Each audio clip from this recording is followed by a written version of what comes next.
നമസ്കാരം, സിറ്റി ന്യൂസിലേക്ക് സ്വാഗതം. ആദ്യം പ്രധാന വാർത്തകൾ. കാഫിർ സ്ക്രീൻഷോട്ട് പ്രചരിപ്പിച്ചത് തെറ്റ്, പോസ്റ്റ് ഉണ്ടാക്കിയവരെ ആദ്യം കണ്ടെത്തണമെന്നും ജയരാജൻ. പോലീസിൽ പ്രതീക്ഷയുണ്ട്, കുറ്റക്കാർക്കെതിരെ കർശന നടപടിയെടുക്കണമെന്നും MP.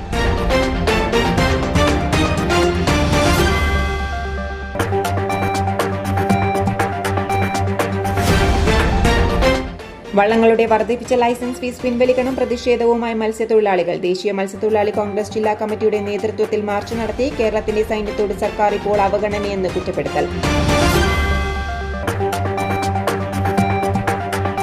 കോർപ്പറേഷൻ പരിധിയിൽ അനധികൃത കച്ചവടം തകർത്തി, നടപടിയുമായി മേയർ. കച്ചവടം ചെയ്യുന്ന പലർക്കും സ്ട്രീറ്റ് വെൻഡേഴ്സ് കാർഡില്ല, മുഴുവൻ പേരെയും ഒഴിപ്പിച്ച് പുനരധിവസിപ്പിക്കുമെന്നും മേയർ. വാർത്തകൾ വിശദമായി. കാഫിർ സ്ക്രീൻഷോട്ട് പ്രചരിപ്പിച്ചത് തെറ്റെന്ന് CPM ജില്ലാ സെക്രട്ടറി MV ജയരാജൻ. പോസ്റ്റ് ഉണ്ടാക്കിയവരെ ആദ്യം കണ്ടെത്തണം, അതിന് പോലീസിന് കഴിയുമെന്നാണ് പ്രതീക്ഷ. അതിനുശേഷം പ്രചരിപ്പിച്ചവർക്കെതിരെ നടപടിയെടുക്കണം. അതേസമയം ബ്രാഞ്ച് സെക്രട്ടറി മനീഷിനെതിരെ നടപടി ഉണ്ടാകുമോ എന്ന ചോദ്യത്തിന് ജയരാജൻ പ്രതികരിച്ചില്ല. കാഫിർ എന്നത് UDFന്റെ ഒരു പ്രയോഗമായിട്ടാണ് നമ്മൾ കണ്ടത്. ഇനി വടകരയിൽ നടന്നത് സംബന്ധിച്ച് പരിശോധിച്ചാൽ UDFന്റെ സ്ഥാനാർത്ഥിയും അവരുടെ പ്രചാരകന്മാരും ശൈല ടീച്ചർക്കെതിരായി വ്യക്തിഹത്യ അടക്കം നടത്തുന്ന പ്രചാരവേല ശക്തമായി നടത്തിയിരുന്നു. അതിൽ മേൽ കേസുമുണ്ട്, അതിൻ്റെ അന്വേഷണം നടക്കുകയാണ്. അതുപോലെ ഒന്നാണ് കാഫിർ എന്ന വിശേഷണത്തോടു കൂടി ഒരു വാട്സപ്പ് പോസ്റ്റ് വന്നത്. ആ പോസ്റ്റ് ആരാണ് ആദ്യം ഒറിജിനേറ്റ് ചെയ്തത് അതിതുവരെ പോലീസ് കണ്ടെത്താൻ കഴിഞ്ഞിട്ടില്ല. അത് കണ്ടെത്തുകയും അതിന്മേൽ നടപടി സ്വീകരിക്കുകയുമാണ് ഏറ്റവും പ്രധാനം. പോലീസിന് അത് കഴിയുമെന്നാണ് പ്രതീക്ഷിക്കുന്നത്. കാരണം ഫേസ്ബുക്ക് ഉടമക്കും വാട്സപ്പ് ഉടമക്കുമെല്ലാം ഇത് സംബന്ധിച്ച് പോലീസ് കത്തയച്ചതായി പറയുന്നുണ്ട്. അപ്പോൾ കാഫിർ പ്രയോഗ ആദ്യത്തെ പോസ്റ്റ് ആരാണോ സൃഷ്ടിച്ചത് അവരുടെ പേരിലുള്ള നടപടിയും പിന്നീട് ഷെയർ ചെയ്തവരെ കണ്ടെത്തുകയുമാണ് വേണ്ടത്. അത് കണ്ടെത്തി കഴിഞ്ഞാലാണ് ആരൊക്കെയാണ് എന്നതിനെക്കുറിച്ച് കൃത്യവും വ്യക്തവുമായ സൂചനയുണ്ടാവുക. ഇനി അത് ആര് പോസ്റ്റ് ചെയ്താലും അത് തികച്ചും തെറ്റാണ്. ജനങ്ങളെ ഭിന്നിപ്പിക്കാൻ മാത്രം സഹായിക്കുന്ന ഒരു നടപടിയാണ്. സ്കൂൾ തെരഞ്ഞെടുപ്പുമായി ബന്ധപ്പെട്ട് ജില്ലയിൽ SFI നടത്തിയ അക്രമത്തിൽ പ്രതിഷേധിച്ച് കണ്ണൂരിൽ MSF പ്രതിഷേധ പ്രകടനം നടത്തി. MSF സംസ്ഥാന നേതാക്കളെ അടക്കം അകാരണമായി കള്ളക്കേസുണ്ടാക്കി റിമാൻഡ് ചെയ്തതിലും നേതാക്കൾ പ്രതിഷേധം അറിയിച്ചു. MSF ജില്ലാ കമ്മിറ്റിയുടെ നേതൃത്വത്തിൽ കണ്ണൂർ ടൗണിൽ നടത്തിയ പ്രതിഷേധ പ്രകടനത്തിൽ MSF ജില്ലാ ജനറൽ സെക്രട്ടറി KP റംഷാദ്, ഭാരവാഹികളായ യൂനസ് പടന്നോട്ട്, ആദിൽ എടയന്നൂർ, അസ്ലം പാറോത്ത് എന്നിവർ സംസാരിച്ചു.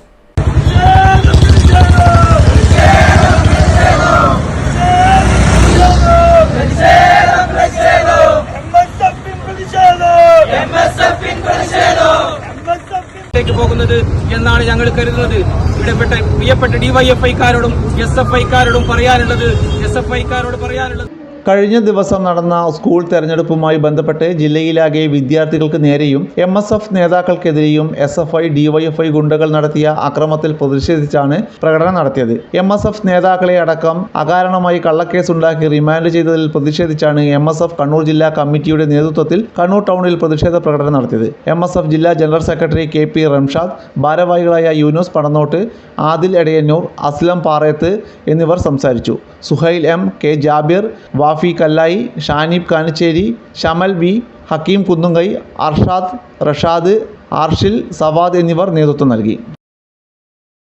കേരള സംസ്ഥാന ചെറുകിട വ്യവസായ അസോസിയേഷൻ കണ്ണൂർ ജില്ലാ യൂണിറ്റിന്റെ വാർഷിക പൊതുയോഗം നടന്നു. ഹോട്ടൽ സ്കൈ പാലസിൽ നടന്ന പൊതുയോഗം വ്യവസായ കേന്ദ്രം ജനറൽ മാനേജർ അജിമോൻ ഉദ്ഘാടനം ചെയ്തു. പ്രസിഡന്റ് ജീസ രാജ് നമ്പ്യാർ അധ്യക്ഷത വഹിച്ചു. TP Narayanan, A Sundar Raj, C Pramod തുടങ്ങിയവർ സംസാരിച്ചു. ഇൻഡസ്ട്രിയൽ പാർക്കുകൾ, നമുക്കറിയാം പ്രൈവറ്റ് ഇൻഡസ്ട്രിയൽ പാർക്കുകളുണ്ട്. 10 ഏക്കറിനും 15 ഏക്കറിനും ഇടയിൽ സ്ഥലമുണ്ടെങ്കിൽ നമുക്ക് ഇൻഡസ്ട്രിയൽ പാർക്കായിട്ട് നമുക്ക് മാറ്റിയെടുക്കാൻ പറ്റും. ആ ഇൻഡസ്ട്രിയൽ പാർക്കിനുള്ള അപേക്ഷ നമുക്ക് ഓൺലൈൻ പോർട്ടൽ വഴി അപേക്ഷിച്ചു കഴിഞ്ഞാൽ ജില്ലാ തലത്തിലുള്ള ഒരു സൈറ്റ് സെലക്ഷൻ കമ്മിറ്റി അത് പരിശോധിച്ച് സ്റ്റേറ്റ് ലെവൽ കമ്മിറ്റിക്ക് റെക്കമെൻഡ് ചെയ്ത് സ്റ്റേറ്റ് ലെവൽ കമ്മിറ്റി അത് പരിശോധിച്ചിട്ട് ഡെവലപ്മെന്റ് പെർമിറ്റ്, ഇൻഡസ്ട്രിയൽ പാർക്ക് ആകാൻ വേണ്ടി ഡെവലപ്മെന്റ് പെർമിറ്റ് ഇഷ്യൂ ചെയ്യും. ഡെവലപ്മെന്റ് പെർമിറ്റ് കിട്ടിക്കഴിഞ്ഞാൽ നമ്മുടെ സർക്കാരിന്റെ ഇൻഡസ്ട്രിയൽ എസ്റ്റേറ്റിന് കിട്ടുന്ന എല്ലാ പ്രിവിലേജും ഈ പ്രൈവറ്റ് ഇൻഡസ്ട്രിയൽ പാർക്കിന് കിട്ടും. അതിന്റെ നടത്തിപ്പും കാര്യങ്ങളും എല്ലാം ഇൻഡസ്ട്രിയൽ പാർക്ക് ആരുടെ ഓണർഷിപ്പിലാണോ ഉള്ളത് അവർക്ക് പൂർണ്ണമായിട്ട് വിട്ടുകൊടുക്കുന്നതാണ്. IRPC തന്മയ സ്പെഷ്യൽ സ്കൂളിലെ കുട്ടികൾക്ക് പീപ്പിൾ ലോ ഫൗണ്ടേഷന്റെ ഫീഡ് പദ്ധതിയുടെ ഉച്ചഭക്ഷണം നൽകുന്നു. പദ്ധതിയുടെ ഉദ്ഘാടനം പീപ്പിൾ ലോ ഫൗണ്ടേഷൻ സ്ഥാപക പ്രസിഡന്റ് അഡ്വക്കേറ്റ് പി ശശി നിർവഹിച്ചു. കാരണങ്ങളാൽ ജന്മം കൊണ്ട് തന്നെ വന്നു ചേരുന്ന ചില വൈകല്യങ്ങളുടെ ഭാഗമായി വിഷം അനുഭവിക്കുന്ന കുറേ കുട്ടികളുണ്ട്. അവരെ വലിയ പ്രാധാന്യം കൊടുത്താണ് നമ്മുടെ സമൂഹം സംരക്ഷിച്ചുകൊണ്ടിരിക്കുന്നത്. സാധാരണ നിലയിൽ അത്തരമൊരവസ്ഥ ഓരോ കുടുംബത്തിലും വന്നു ചേരുന്നു. ആ കുടുംബത്തിൻ്റെ ജീവിതക്രമം തന്നെ തെറ്റുക. അവർക്ക് പ്രത്യേക പരിലാളനയും പ്രത്യേക സൗകര്യങ്ങളും സംവിധാനങ്ങളും ഒരുക്കി മാത്രമേ ഒരു കുടുംബത്തിന് മുന്നോട്ട് പോകാൻ കഴിയുള്ളൂ. അത്തരം കുട്ടികളെ പരിചരിക്കാനുള്ള സ്ഥാപനമെന്ന് പറയുന്നത് സാധാരണ വിദ്യാഭ്യാസ ഘടനയിൽപ്പെട്ട ഒരു വിദ്യാലയത്തെ പോലെയല്ല അത് നമ്മൾ കാണുന്നത്.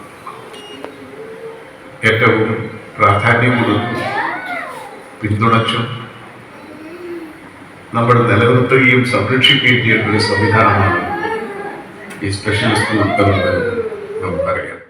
IRPC chairman M. പ്രകാശൻ അധ്യക്ഷത വഹിച്ചു. People law foundation president KK Rupesh, AKG ആശുപത്രി medical director Balakrishna Poduval, doctor Maya, IRPC secretary KV Muhammad Ashraf എന്നിവർ സംസാരിച്ചു. സംഘാടക സമിതി കൺവീനർ K. പ്രമോദ് സ്വാഗതവും തന്മയ സ്പെഷ്യൽ സ്കൂൾ അധ്യാപിക വിസ്മയ വിനോദ് നന്ദിയും രേഖപ്പെടുത്തി. വാർത്തയിലൊരിടവേള. ഇടവേളയ്ക്ക് മുമ്പായി പ്രധാന വാർത്തകൾ ഒരിക്കൽ കൂടി.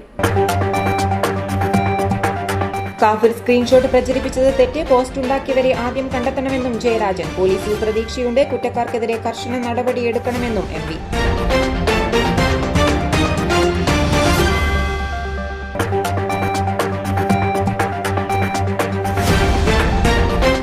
വള്ളങ്ങളുടെ വർദ്ധിപ്പിച്ച ലൈസൻസ് ഫീസ് പിൻവലിക്കണം. പ്രതിഷേധവുമായി മത്സ്യത്തൊഴിലാളികൾ. ദേശീയ മത്സ്യത്തൊഴിലാളി കോൺഗ്രസ് ജില്ലാ കമ്മിറ്റിയുടെ നേതൃത്വത്തിൽ മാർച്ച് നടത്തി. കേരളത്തിന്റെ സൈന്യത്തോട് സർക്കാർ ഇപ്പോൾ അവഗണനയെന്ന് കുറ്റപ്പെടുത്തൽ.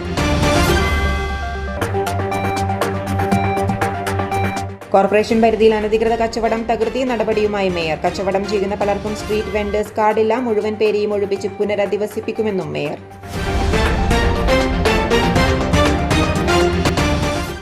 പറഞ്ഞ തുക മുഴുവനുണ്ട്, വേണ എണ്ണി നോക്കിക്കോളൂ. അത് കുഴപ്പമില്ല. നീ പോലെ മേക്കപ്പ് ആർട്ടിസ്റ്റൊക്കെയായി നന്നായി സമ്പാദിക്കുന്നുണ്ടല്ലോ. എന്ത് ചെയ്യാനാ മോളെ, ജീവിക്കണ്ടേ?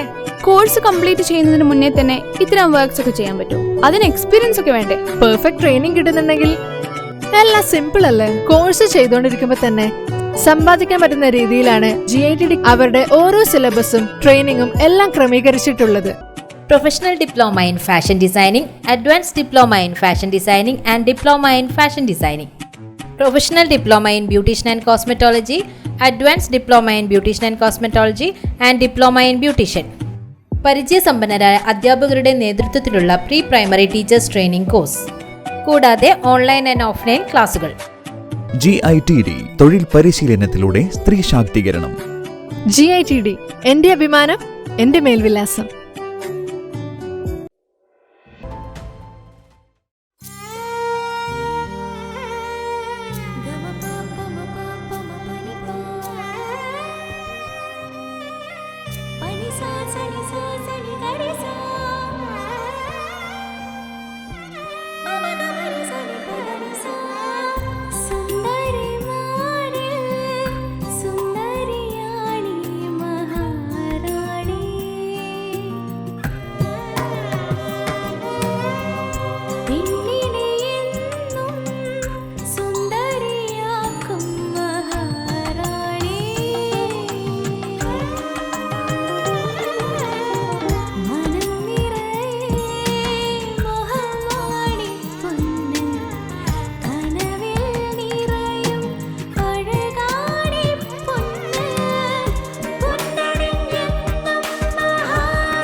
Karaikal Maharani Jewellers, Bank Road, Kannur, AVK Nair Road, Talasheri, MO Road, Thrissur. വാർത്തയിലേക്ക്. വിവിധ ആവശ്യങ്ങൾ ഉന്നയിച്ചുകൊണ്ട് ദേശീയ മത്സ്യത്തൊഴിലാളി കോൺഗ്രസ് കണ്ണൂർ ജില്ലാ കമ്മിറ്റിയുടെ നേതൃത്വത്തിൽ മത്സ്യത്തൊഴിലാളി ക്ഷേമനിധി ബോർഡ് കണ്ണൂർ ഓഫീസിലേക്ക് മാർച്ചും ധർണയും നടത്തി. DCC president advocate Martin George ഉദ്ഘാടനം ചെയ്തു. മത്സ്യത്തൊഴിലാളികളുടെ ക്ഷേമനിധി വിഹിതം 100 നിന്നും 300 രൂപയായി വർദ്ധിപ്പിച്ച നടപടി പിൻവലിക്കുക. അനുബന്ധ തൊഴിലാളികളുടെ ക്ഷേമനിധി വിഹിതം പ്രതിമാസം 20 രൂപയിൽ നിന്നും 50 രൂപയായി വർദ്ധിപ്പിച്ച നടപടി പിൻവലിക്കുക. വള്ളങ്ങളുടെ വർദ്ധിപ്പിച്ച ലൈസൻസ് ഫീ, റിന്യൂവൽ ഫീ, ക്ഷേമനിധി വിഹിതം എന്നിവ പിൻവലിക്കുക. മണ്ണെണ്ണ സബ്സിഡിയും മണ്ണെണ്ണ ക്വാട്ടയും വർദ്ധിപ്പിക്കുക. അശാസ്ത്രീയമായതും തീരദേശ നിവാസികളെ സാരമായി ബാധിക്കുന്നതുമായ തീരദേശ ഹൈവേ പുനഃപരിശോധിക്കുക എന്നീ ആവശ്യങ്ങൾ ഉന്നയിച്ചുകൊണ്ടാണ് ദേശീയ മത്സ്യത്തൊഴിലാളി കോൺഗ്രസ് കണ്ണൂർ ജില്ലാ കമ്മിറ്റിയുടെ നേതൃത്വത്തിൽ മത്സ്യത്തൊഴിലാളി ക്ഷേമനിധി ബോർഡ് കണ്ണൂർ റീജിയണൽ ഓഫീസിലേക്ക് മാർച്ചും ധർണയും നടത്തിയത്. പ്രളയകാലഘട്ടത്തിലും മറ്റെല്ലാ ദുരന്തമുഖങ്ങളിലും കേരളത്തിന്റെ സൈന്യമായി വിശേഷിപ്പിക്കപ്പെട്ട മത്സ്യത്തൊഴിലാളികളെയും തീരദേശ മേഖലയെയും സർക്കാർ വഞ്ചിക്കുകയും ശത്രുക്കളായി കാണുകയുമാണ് ചെയ്യുന്നതെന്ന് ഉദ്ഘാടന പ്രസംഗത്തിൽ മാർട്ടിൻ ജോർജ് പറഞ്ഞു. 8 വർഷമായി കേരളത്തിലെ മത്സ്യത്തൊഴിലാളികളെ എല്ലാ വിധത്തിലും പ്രയാസപ്പെടുത്തുന്ന രീതിയിലുള്ള തീരുമാനങ്ങളുമായാണ് ഈ ഗവൺമെന്റ് മുന്നോട്ട് പോകുന്നത്. എല്ലാ രംഗത്തും മത്സ്യത്തൊഴിലാളികളെ അവഗണിക്കുന്ന ഒരു സ്ഥിതിവിശേഷമാണ് ഇവിടെ സംജാതമായിട്ടുള്ളത്. ഓരോരോ കാര്യങ്ങൾ നമ്മൾ എടുത്തു പരിശോധിക്കുമ്പോൾ ഇവിടെ സൂചിപ്പിച്ചതുപോലെ ഇവിടെ അംശാദായം കൊടുക്കുന്നത് പെൻഷൻ 100 രൂപയിൽ നിന്നും 300 രൂപയിലേക്കാണ് വർദ്ധിപ്പിച്ചിരിക്കുന്നത്. 100 രൂപയിൽ നിന്നും 300 രൂപയിലേക്ക് വർദ്ധിപ്പിക്കുമ്പോൾ ഇവരൊക്കെ തന്നെ എത്ര വരുമാനമുള്ളവരാണ് എന്നുള്ളത്. മത്സ്യത്തൊഴിലാളി കോൺഗ്രസ് കണ്ണൂർ ജില്ലാ പ്രസിഡന്റ് AT നിശാന്ത് അധ്യക്ഷത വഹിച്ചു. INTUC ദേശീയ സെക്രട്ടറി ഡോക്ടർ ജോർജ് പ്ലാത്തോട്ടം, മത്സ്യത്തൊഴിലാളി കോൺഗ്രസ് സംസ്ഥാന working president P Prabhakaran, DCC general secretary T Jayakrishnan, T Damodaran, Rahul Kayakkool, Anas Chalil, Parayil Rajan, K Ratheeshan, ഷൈജുദാസ് Neerkadavu, CH Indrapalan, Shibu Sathyan Kunhimangalam, KP Pushkaran തുടങ്ങിയവർ പങ്കെടുത്തു. ശ്രീനാരായണ ഗുരുവും മഹാത്മാഗാന്ധിയും ലോകം കണ്ട മഹാത്മാക്കളായിരുന്നുവെന്ന് മന്ത്രി രാമചന്ദ്രൻ കടന്നപ്പള്ളി. ഗാന്ധിയൻ ശ്രീനാരായണീയ സംഘടനകളുടെ സംയുക്ത വേദിയുടെ ആഭിമുഖ്യത്തിൽ കണ്ണൂർ മഹാത്മാ മന്ദിരത്തിൽ സംഘടിപ്പിച്ച 170ാം ഗുരുദേവ ജയന്തി ദിനാചരണം ഉദ്ഘാടനം ചെയ്ത് സംസാരിക്കുകയായിരുന്നു അദ്ദേഹം.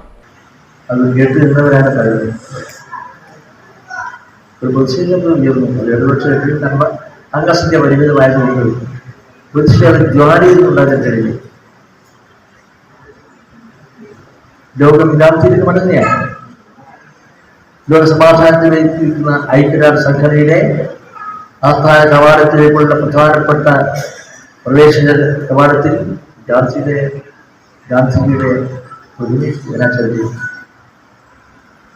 ലോകസമാധാനത്തിന് വേണ്ടി ഒരു ദിനമായിരിക്കണം. ഏതായിരിക്കണം ആ ദിനം? അത് ഐക്യരാഷ്ട്ര സംഘടന ചർച്ചാ ഏകകണ്ഠമായി തീരുമാനിച്ചു. ഒക്ടോബർ 2. ശ്രീനാരായണീയ ആദർശ പ്രചാരകരായ രവീന്ദ്രൻ പൊയിലൂർ, B വിശ്വംഭരൻ, സാമൂഹിക സാംസ്കാരിക രംഗത്തെ പ്രമുഖ വ്യക്തിത്വങ്ങളായ EK ഗംഗാധരൻ, ഡോക്ടർ അബ്ദുൽ സലാം, ജീവൻരക്ഷാ പ്രവർത്തകൻ മൻസൂർ മട്ടാമ്പ്രം എന്നിവരെ ആദരിച്ചു. ഷൈജ കൊടുവള്ളി അധ്യക്ഷത വഹിച്ചു. Mayor Muslih Madathil, deputy mayor advocate P Indira, Pavithran Kotheri, Ramdas Kathiroor തുടങ്ങിയവർ സംബന്ധിച്ചു. കോഴിക്കോട് വടകരയിൽ ബാങ്ക് ഓഫ് മഹാരാഷ്ട്രയിൽ നിന്നും 17 കോടിയോളം രൂപയുടെ സ്വർണം നഷ്ടമായ സംഭവത്തിൽ മുൻ ബാങ്ക് മാനേജറെ ക്രൈംബ്രാഞ്ച് സംഘം കസ്റ്റഡിയിലെടുത്തു. തെലങ്കാനയിൽ നിന്നാണ് മധു ജയകുമാറിനെ കണ്ടെത്തിയത്. ക്രൈംബ്രാഞ്ച് സംഘം കഴിഞ്ഞ ദിവസം തന്നെ മറ്റ് സംസ്ഥാനങ്ങളിൽ തിരച്ചിൽ നടത്തിയിരുന്നു. ഇതിനിടയിലാണ് മധു ജയകുമാർ അറസ്റ്റിലാവുന്നത്. അടിപിടി കേസിൽ ഇയാൾ തെലങ്കാന പോലീസിന്റെ പിടിയിലായിരുന്നു. ഇതേ തുടർന്നാണ് വടകരയിൽ ഇയാൾക്കെതിരെ തട്ടിപ്പ് കേസുള്ളതായി തെലങ്കാന പോലീസിന് മനസ്സിലായത്. തുടർന്ന് വടകര പോലീസിനെ ഇവർ ബന്ധപ്പെടുകയായിരുന്നു. ഇതേ തുടർന്നാണ് വടകരയിൽ നിന്നും പോലീസ് സംഘം തെലങ്കാനയിലേക്ക് പുറപ്പെട്ടത്. കോയമ്പത്തൂർ മേട്ടുപ്പാളയം സ്വദേശിയാണ് മധു ജയകുമാർ. ഇയാൾ കടത്തിയെന്ന് പറയുന്ന 26.24 കിലോഗ്രാം സ്വർണം ഉൾപ്പെടെ കണ്ടെത്തേണ്ടതുണ്ട്. തട്ടിപ്പിൽ ഇയാൾക്ക് മറ്റാരുടെയെങ്കിലും സഹായം ലഭിച്ചിരുന്നോ എന്നും പോലീസ് അന്വേഷിക്കുന്നുണ്ട്. ഇതിനിടെ കഴിഞ്ഞ ദിവസം മധു ജയകുമാർ പുറത്തുവിട്ട വീഡിയോ സന്ദേശത്തിൽ പരാമർശിച്ച കാര്യങ്ങളെക്കുറിച്ചും ക്രൈംബ്രാഞ്ച് അന്വേഷിക്കുന്നുണ്ട്. പ്രത്യേകിച്ച് സ്വകാര്യ ധനകാര്യ സ്ഥാപനത്തെക്കുറിച്ച്. ഈ സ്ഥാപനത്തിന് ബാങ്കിന്റെ വടകര ശാഖയുമായി ഇടപാടുണ്ടെന്ന് കണ്ടെത്തിയിട്ടുണ്ട്. 42 അക്കൗണ്ടുകളിൽ നിന്നായി 26.24 കിലോ സ്വർണം നഷ്ടപ്പെട്ടെന്നാണ് ബാങ്കിന്റെ പരാതി. ഇത്രയും അക്കൗണ്ടുകളിലെ സ്വർണം തിരിമറി നടത്തിയിട്ടും ഒരു ഇടപാടുകാരൻ പോലും പോലീസിൽ പരാതി നൽകിയില്ല. ഒരാളുടെ മാത്രം സ്വർണമാണിതെന്നാണ് അനുമാനിക്കുന്നത്. ഇതേക്കുറിച്ച് വ്യക്തമായ ചില സൂചനകൾ പോലീസിന് ലഭിച്ചിട്ടുമുണ്ട്. 42 അക്കൗണ്ടുകളുടെ വിവരവും പോലീസ് ശേഖരിച്ചിട്ടുണ്ട്. കേരളത്തിൽ നിന്നും ഈ വർഷം കണ്ണൂർ അന്താരാഷ്ട്ര വിമാനത്താവളം വഴി ഹജ്ജ് കമ്മിറ്റി മുഖേന ഹജ്ജ് തീർത്ഥാടനത്തിന് പോയവർക്ക് കടുത്ത പ്രയാസങ്ങളും ശാരീരികമായ അതിക്രമത്തിന് വരെ ചിലർ വിധേയരായെന്നും ഹാജിമാർ വാർത്താസമ്മേളനത്തിൽ പരാതിപ്പെട്ടു. ജൂൺ 7, 8 തീയതികളിൽ പോയവരും 573 നമ്പർ കെട്ടിടത്തിൽ താമസം ക്രമീകരിച്ച 160ഓളം പേർക്കുമാണ് വിവിധ തരത്തിലുള്ള പ്രയാസങ്ങൾ നേരിട്ടത്. ഇതേക്കുറിച്ച് അന്വേഷണം വേണമെന്നും നിയമ നടപടി സ്വീകരിക്കണമെന്നും ഇതിനായി രൂപീകരിച്ച ആക്ഷൻ കമ്മിറ്റി ഭാരവാഹികൾ അറിയിച്ചു. സാധാരണഗതിക്ക് ഹജ്ജ് കഴിഞ്ഞാൽ പ്രശ്നം എന്ന് വെച്ചാൽ ഈ വർഷത്തെ ഹജ്ജിന് പോയ ആൾക്കാർക്ക് ഉണ്ടായ ചില പ്രശ്നങ്ങൾ അത് കേരളത്തിലെ മുഴുവൻ ഹാജിമാരെയും അറിയിക്കുക, ഇനി ഹജ്ജിന് പോകുന്ന ആൾക്കാരെയും അറിയിക്കുക എന്നാണ് നമ്മൾ ഉദ്ദേശം. പ്രത്യേകിച്ച് വേറെ ബെനിഫിറ്റും തന്നെ ഉദ്ദേശിക്കുന്നത്. കാരണം ഹജ്ജിൻ്റെ പാക്കേജ് ആരംഭിക്കുന്ന സമയത്ത് ഗവൺമെൻറ്റിൻ്റെ ഹജ്ജിൻ്റെ പാക്കേജ് എന്നാണ് 4 ലക്ഷം റുപ്യാണ് പെർ പേഴ്സൺ വാങ്ങിച്ചിട്ടുണ്ടായിരുന്നത്. 4 ലക്ഷം റുപ്യ ഇവർ വാങ്ങിക്കുമ്പോൾ കൃത്യമായിട്ട് അതിനൊരു ചിട്ടകളുണ്ട്, ചില നിബന്ധനകളുണ്ട്. ഏത് എയർപോർട്ടാണോ പുറപ്പെടുന്നത് അവിടത്തേക്ക് തിരിച്ചെത്തിക്കാനുള്ള മുഴുവൻ ബാധ്യത അവർക്കുണ്ട്. ഹജ്ജിൻ്റെ വേളയിൽ ഇവിടുന്ന് പുറപ്പെട്ട് കഴിഞ്ഞാൽ ജിദ്ദ എയർപോർട്ടിൽ നിന്ന് ഇവർ താമസിക്കുന്ന പ്രദേശം എവിടെയായാലും വേണ്ടില്ല, അസീസി ആവട്ടെ, നസീം ആവട്ടെ, എവിടെയാവട്ടെ, അവിടത്തേക്ക് എത്തിക്കാനുള്ള ട്രാൻസ്പോർട്ടിങ്. അവിടുന്ന് മിന 7 ദുൽഹജ്ജ് 7, 8, 9, 10, 11, 12, 13 ഇത്രയും ദിവസം മീനയിലുണ്ടാവണം. ഈ മീനൻ്റെ ക്യാമ്പ് അത് ഹജ്ജിൻ്റെ പാക്കേജിൻ്റെ ഭാഗമാണ്. തീർത്ഥാടകരുടെ മക്തബ് നമ്പർ 161 ആയിരുന്നുവെങ്കിലും താമസ സൗകര്യമൊരുക്കിയത് മക്തബ് നമ്പർ 284 തീർത്ഥാടകർക്കൊപ്പമായിരുന്നു. താമസ സൗകര്യവും മക്തബ് നമ്പറുകളും വെവ്വേറാവുക എന്ന ഗുരുതര പിഴവാണ് ഇന്ത്യൻ അധികൃതർ വരുത്തിയത്. ഇതാണ് എല്ലാ പ്രശ്നങ്ങൾക്കും കാരണമായത്. ഇത് കാരണം അനുഭവപ്പെട്ട ശാരീരിക മാനസിക പ്രയാസങ്ങൾ വിവരണാതീതമാണ്. അപ്പോൾ തന്നെ ബന്ധപ്പെട്ട ഹജ്ജ് ഉദ്യോഗസ്ഥർക്ക് പരാതി നൽകിയെങ്കിലും പരിഹാരമുണ്ടായില്ല. മേലിൽ തീർത്ഥാടകർക്ക് ഇത്തരം ദുരനുഭവം ഇല്ലാതിരിക്കാൻ കേന്ദ്രമന്ത്രിമാർ, വകുപ്പ് മേധാവികൾ, മുഖ്യമന്ത്രി, മറ്റു ജനപ്രതിനിധികൾ, കേരള ഹജ്ജ് കമ്മിറ്റികൾ, ഉന്നത ഉദ്യോഗസ്ഥർ എന്നിവർക്ക് പുറമെ സൗദി ഹജ്ജ് മന്ത്രാലയത്തിനും പരാതി അയച്ചിട്ടുണ്ട്. കൂടാതെ ഹജ്ജ് ക്രമീകരണങ്ങളിൽ സംഭവിച്ച ഇത്തരം കാര്യങ്ങളെക്കുറിച്ച് അന്വേഷിക്കാൻ നിയമ നടപടിയും സ്വീകരിക്കും. ഇതിനായി TP കുഞ്ഞിമൊയ്തീൻ കൺവീനറും മുഹമ്മദ് ഹസീബ് കോർഡിനേറ്ററുമായി ആക്ഷൻ കമ്മിറ്റി രൂപീകരിച്ചിട്ടുണ്ട്. വാർത്താ സമ്മേളനത്തിൽ doctor PKP Mustafa, Ayyub Poyilil, SP Umar Farooq, Usman Chembilode, Sharafuddin Sakhafi തുടങ്ങിയവർ പങ്കെടുത്തു. കോർപ്പറേഷൻ പരിധിയിൽ സ്ഥലം കയ്യേറി അനധികൃത കച്ചവടം വ്യാപിപ്പിക്കുകയാണെന്ന് മേയർ മുസ്ലിം മഠത്തിൽ വാർത്താ സമ്മേളനത്തിൽ അറിയിച്ചു. Press club road, Payyambalam, Thazhechuva, Munderi എന്നിവിടങ്ങളിൽ ഇത്തരം കാഴ്ചകളുണ്ട്. ഓരോ ദിവസവും യാതൊരു മാനദണ്ഡവുമില്ലാതെ സ്ട്രീറ്റ് വെൻഡേഴ്സ് കാർഡ് ഇല്ലാതെയാണ് അനധികൃത കച്ചവടം നടക്കുന്നതെന്നും ഇത് ലൈസൻസ് നേടി കച്ചവടം ചെയ്യുന്നവരെ ബാധിക്കുന്നുണ്ടെന്നും മേയർ പറഞ്ഞു. കോർപ്പറേഷൻ പരിധിയിൽ സ്ഥലം കയ്യേറി അനധികൃത കച്ചവടം വ്യാപിക്കുകയാണെന്നാണ് മേയർ മുസ്ലിം മഠത്തിൽ വാർത്താ സമ്മേളനത്തിൽ പറഞ്ഞത്. Press club road, Payyambalam, Thazhechuva, Munderi എന്നിവിടങ്ങളിൽ ഇത്തരം സ്ഥിരം കാഴ്ചയുമുണ്ട്. ഓരോ ദിവസവും യാതൊരു മാനദണ്ഡവുമില്ലാതെ സ്ട്രീറ്റ് വെൻഡേഴ്സ് കാർഡുമില്ലാതെയാണ് അനധികൃത കച്ചവടം നടത്തുന്നതെന്നും മേയർ പറഞ്ഞു. ഇത് ലൈസൻസ് നേടി കച്ചവടം ചെയ്യുന്നവരെ കൂടുതലായും ബാധിക്കുന്നുണ്ട്. ഗതാഗത കുരുക്കും രൂക്ഷമായി തുടരുന്നു. ഇങ്ങനെ വ്യാപക പരാതി വന്നപ്പോഴാണ് അനധികൃത വഴിയോര കച്ചവടക്കാരെ ഒഴിപ്പിക്കാൻ കോർപ്പറേഷൻ തീരുമാനമെടുത്തത്. അനധികൃത കയ്യേറ്റം ഒഴിപ്പിക്കുന്നത് ഇനിയും തുടരുമെന്നും മുസ്ലിം മഠത്തിൽ പറഞ്ഞു. സാധാരണക്കാരായ ആളുകൾക്ക് ഫുട്പാത്തിലൂടെ നടക്കാൻ പോലും സാധ്യമല്ല. നമുക്കറിയാം, പ്രസ് ക്ലബ്ബ് പരിസരവും അതുപോലെ ടൗണിൻ്റെ മറ്റു വിവിധ കേന്ദ്രങ്ങളിലൊക്കെ ഫുട്പാത്തുകൾ കയ്യേറി ഇത്തരത്തിലുള്ള കച്ചവടങ്ങൾ നടന്നുകൊണ്ടിരിക്കുകയാണ്. നമ്മുടെ കോർപ്പറേഷൻ പരിധിയിൽ ലൈസൻസ് ഉള്ള CITU നേതാവ് പോലും ഇത്തരത്തിൽ തെരുവോര കച്ചവട ലൈസൻസ് വാങ്ങിയിട്ട് ഫുട്പാത്തിൽ കച്ചവടം ചെയ്യുന്നുണ്ട് എന്നുള്ളതാണ് വസ്തുത. എന്നിട്ട് തന്നെ അവർ അത്തരം ആളുകൾ കോർപ്പറേഷനെതിരെ സമരവുമായി രംഗത്ത് വരികയാണ്. ഒരുപാട് അനധികൃത കച്ചവടങ്ങൾ, അത് പയ്യാമ്പലത്തായാലും അതുപോലെ ടൗണിൻ്റെ വിവിധ ഭാഗങ്ങളിൽ നമ്മൾ സൂചിപ്പിച്ച പോലെ പ്രസ് ക്ലബ്ബ് പരിസരങ്ങൾ, അതുപോലെ താഴെ ചൊവ്വ, മുണ്ടയാട് ഭാഗങ്ങളിലൊക്കെ ദൈനംദിനം കൂണുകൾ പോലെയാണ് തെരുവോര കച്ചവടങ്ങൾ വർദ്ധിച്ചു വരുന്നത്.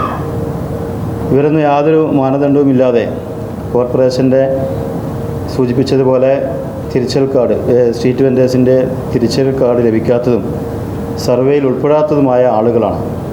ഇത്തരത്തിലുള്ള ആളുകൾ ഈ രീതിയിൽ കച്ചവടം നടത്തുമ്പോൾ സ്വാഭാവികമായും ലൈസൻസ് എടുത്ത് കച്ചവടം ചെയ്യുന്ന ഒരുപാട് ആളുകളുണ്ട്.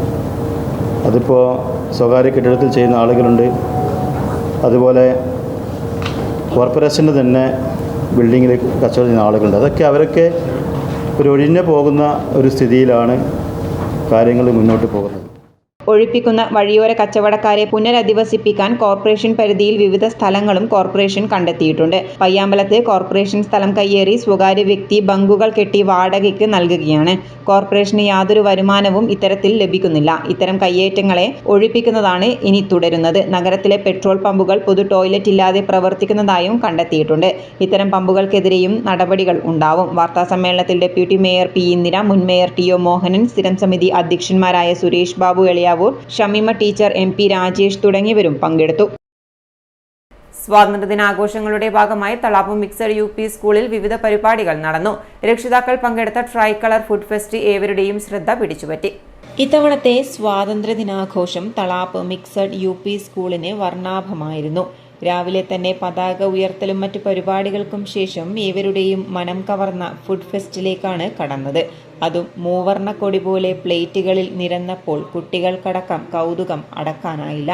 ഇന്ത്യൻ പതാക പോലെ ഇഡലിയും കേക്കും ഇടിയപ്പവും പുഡിങ്ങും തുടങ്ങി പലവിധ മധുരപലഹാരങ്ങൾ പ്ലേറ്റുകളിൽ നിറഞ്ഞു. രക്ഷിതാക്കൾക്കായിട്ടായിരുന്നു മത്സരങ്ങൾ സംഘടിപ്പിച്ചതെങ്കിലും മനം നിറച്ചത് കുട്ടികളിലായിരുന്നു. രുചിയൂറും പലഹാരങ്ങൾ മൂവർണ്ണത്തിൽ നിരന്നപ്പോൾ കാണാനേവരും തിടുക്കം കൂട്ടി. 10ഓളം പേർ ചേർന്നാണ് വിഭവങ്ങൾ ഒരുക്കി നിരത്തിയത്. സ്വാതന്ത്ര്യദിനം കളറാക്കാൻ പറ്റിയതിന്റെ സന്തോഷം അധ്യാപകരുടെ മുഖത്തും നിറഞ്ഞു. ചടങ്ങിൽ headmaster Sunil Kumar, PTA president Shaji P, mother PTA president Sruthi, SMC chairman MP Rajesh, Sajeevan master, Shafeera teacher തുടങ്ങിയവർ സംസാരിച്ചു. കർഷക ദിനത്തോടനുബന്ധിച്ച് കൊടിക്കുമട്ട ഫാർമേഴ്സ് ക്ലബിന്റെ ആഭിമുഖ്യത്തിൽ കൊടിക്കുമട്ട കേരള ഗ്രാമീൺ ബാങ്ക് ഹാളിൽ വെച്ച് കർഷക ദിനാഘോഷം സംഘടിപ്പിച്ചു. Grameen bank manager N Shajil ഉദ്ഘാടനം ചെയ്തു. നമ്മുടെ പരിപാടി ആദരിച്ചു, കർഷകരെ ആദരിച്ചു.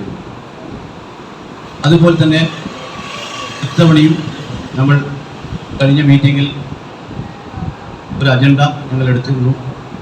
ഒരു പേരെ ആദരിക്കാൻ ഇതാണ്, അത് DP കരുണാകരനായിരുന്നു.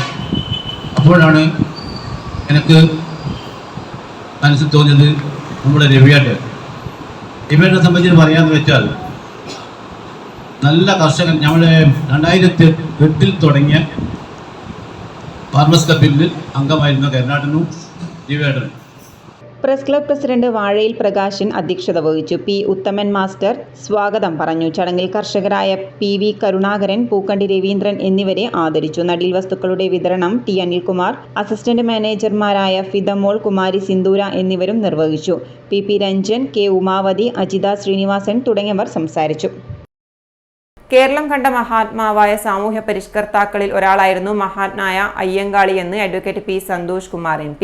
ജാതീയതയ്ക്കും ഐത്തത്തിനും എതിരെ അദ്ദേഹം നടത്തിയ പോരാട്ടങ്ങൾ അനിഷേധ്യമാണെന്നും സന്തോഷ് കുമാർ പറഞ്ഞു. കണ്ണൂരിൽ ഭാരതീയ പട്ടിക സമാജം അയ്യങ്കാളി ജന്മദിനാഘോഷത്തിന്റെ ഭാഗമായി സംഘടിപ്പിച്ച P പൊക്കൻ മാസ്റ്റർ പരിയാരം ബാലൻ സ്മൃതി സംഗമവും ആദരായനവും ഉദ്ഘാടനം ചെയ്ത് സംസാരിക്കുകയായിരുന്നു അദ്ദേഹം. ഭാരതീയ പട്ടിക ജനസമാജമോ അദ്ദേഹം ജനിച്ചു വീണ സംഘടനയോ മാത്രമായി ആഘോഷിക്കേണ്ട ഒന്നല്ല അയ്യങ്കാളിയുടെ ജന്മദിനാഘോഷമെന്ന് നമുക്കെല്ലാം അറിയാം. രാജ്യം കണ്ട ഏറ്റവും മഹാനായ സാമൂഹ്യ പരിഷ്കർത്താക്കളിൽ ഒരാളാണ് അയ്യങ്കാളി എന്നത് ഒട്ടേറെ പകർന്ന വ്യക്തിത്വങ്ങൾ തന്നെ പല ഘട്ടങ്ങളിൽ പ്രഖ്യാപിച്ചിട്ടുള്ളതാണ്. അപ്പോൾ അയ്യങ്കാളിയുടെ ആഘോഷം, ജന്മദിനാഘോഷം എന്ന് പറയുന്നത് ഏതെങ്കിലും വ്യക്തികളിലോ സംഘടനകളിലോ മാത്രമായി അല്ലെങ്കിൽ ഇതുപോലൊരു ചടങ്ങിലോ മാത്രമായി ഒരിക്കലും ഒതുങ്ങേണ്ടതല്ല. മറിച്ച്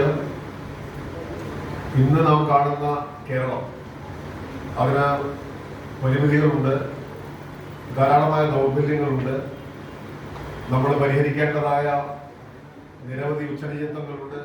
മികച്ച പൊതുപ്രവർത്തകൻ പത്മനാഭൻ മോറാഴ, ഫോക്ലോർ അക്കാദമി പുരസ്കാര ജേതാക്കളായ കെ ഉദയൻ, കെ കുമാരൻ, പ്രശസ്ത ചമയം കലാകാരൻ ഉത്തമൻ പാപ്പിൻശ്ശേരി, ഗുരുശ്രേഷ്ഠൻ തെക്കൻ ഗോപാലൻ എന്നിവരെ ആദരിച്ചു. പരീക്ഷകളിൽ മികച്ച വിജയം നേടിയ കുട്ടികളെ അനുമോദിച്ചു. ബി ദാമോദരൻ മാസ്റ്റർ അധ്യക്ഷത വഹിച്ചു. മേയർ മുസ്ലിം മഠത്തിൽ അഡ്വക്കേറ്റ് കസ്തൂരിദേവൻ, ശ്രീരാമൻ കൊയ്യോൻ, സജി പിണർമുണ്ട, കുഞ്ഞമ്പു കല്യാശ്ശേരി, അഡ്വക്കേറ്റ് വിനോദ് പയ്യട, സാദിഖ് ഉടിയിൽ, ഇംതിയാസ് തുടങ്ങിയവർ സംബന്ധിച്ചു. ഇനി സ്വർണം വെള്ളി നിരക്ക്. സ്വർണം വെള്ളി നിരക്കുകൾ നിങ്ങൾക്കായി അവതരിപ്പിക്കുന്നത് Kallarakkal Maharani jewellers, bank road Kannur, AVK Nair road Thalassery, MO road Thrissur.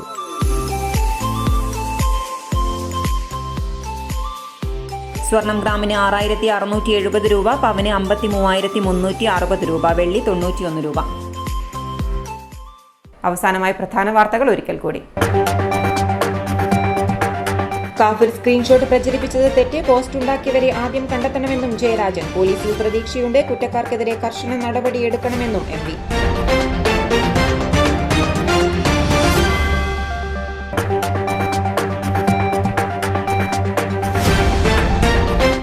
വള്ളങ്ങളുടെ വർദ്ധിപ്പിച്ച ലൈസൻസ് ഫീസ് പിൻവലിക്കണം, പ്രതിഷേധവുമായി മത്സ്യത്തൊഴിലാളികൾ. ദേശീയ മത്സ്യത്തൊഴിലാളി കോൺഗ്രസ് ജില്ലാ കമ്മിറ്റിയുടെ നേതൃത്വത്തിൽ മാർച്ച് നടത്തി. കേരളത്തിന്റെ സൈന്യത്തോട് സർക്കാർ ഇപ്പോൾ അവഗണനയെന്ന് കുറ്റപ്പെടുത്തൽ. കോർപ്പറേഷൻ പരിധിയിൽ അനധികൃത കച്ചവടം തകൃതി, നടപടിയുമായി മേയർ. കച്ചവടം ചെയ്യുന്ന പലർക്കും സ്ട്രീറ്റ് വെൻഡേഴ്സ് കാർഡില്ല, മുഴുവൻ പേരെയും ഒഴിപ്പിച്ച് പുനരധിവസിപ്പിക്കുമെന്നും മേയർ.